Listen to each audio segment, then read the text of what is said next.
Abi Music.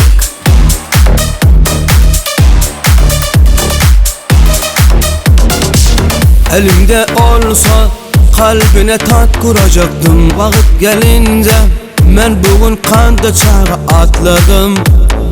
Sana esir olacaktım.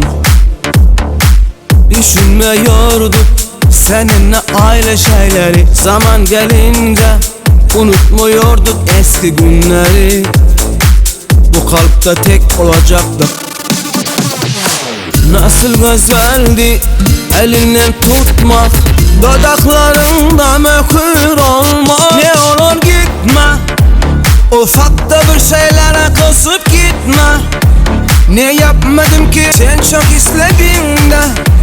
Yavaş yavaş kabul edelim, senin ilacın beni. Ne olur gitme, ufak da bir şeylere kısıp gitme. Ne yapmadım ki sen çok istedin de. Yavaş yavaş kabul edelim, senin ilacın beni. Ne olur gitme.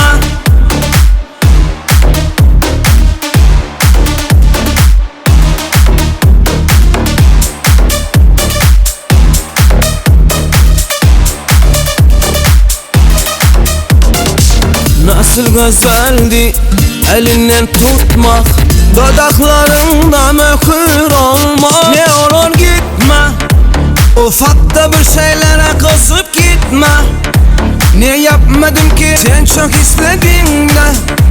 Yavaş yavaş kabul edelim, senin ilacın beni. Ne olur gitme, ufak da bir şeylere kısıp gitme.